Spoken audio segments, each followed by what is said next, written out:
Okay.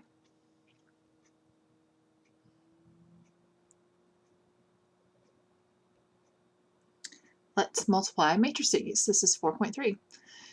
To multiply matrices, the dimensions must be compatible. The number of columns, so you'll be looking here. These are your dimensions of matrix A and B, which we've been through for addition and subtraction matrices. Of the columns of the first matrix must match the number of rows of the second matrix. So you're looking at how they're matching those up. So here's your columns, and then here's your rows of your second one. Those are the same in your example, and then what you take to find the dimensions of your answer, which would be AB, are these outer dimensions if you're just looking at the dimensions. So M by T would be your dimensions of the result. So here's a couple of examples. If you are looking at A times B, if A is a 3 by 4 and B is a 4 by 2, if you notice that those inner dimensions, the columns of A and the rows of B, since they match, then you can multiply A times B and get AB. Those match, so your resulting AB is a 3 by 2. However, this example, if you look at A, which is a 5 by 3, and B, which is a 5 by 4, initially you go, oh yeah, because we have 5s.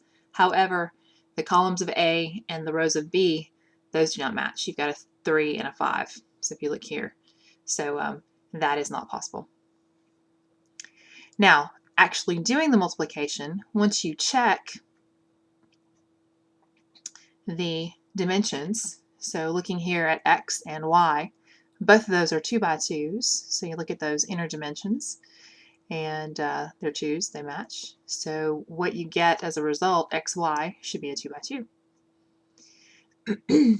What we have to do is multiply matrices, taking the sum of multiplying each element of each row by the element of each column.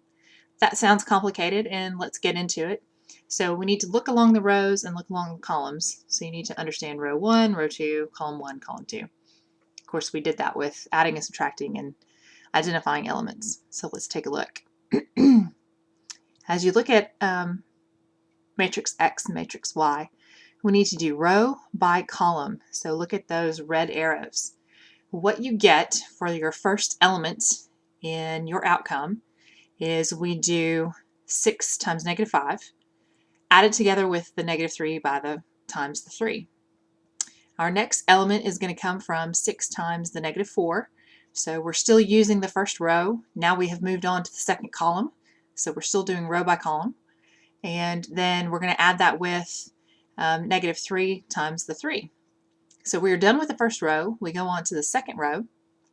We take negative 10 times the negative 5, and then the negative 2 times the 3, and we add that outcome together. So we're using the second row by both columns. So our final element of our outcome matrix is going to be that second row by the second column. And now we have used everything in both of our X matrix and Y matrix. So negative 10 by the negative 4 and negative 2 by the 3. So we have used each element of each row and column. And then what we do is all that multiplication and all that addition to finally get the outcome that you've been seeing as you go through your notes. So that is the nitty-gritty of doing the multiplying matrices, and it is just a pattern, row by column. We do dimensions by row by column, and we do multiplication row by column.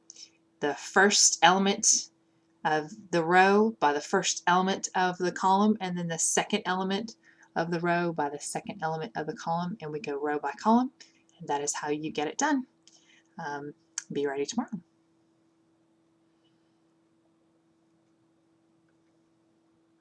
I must have missed something.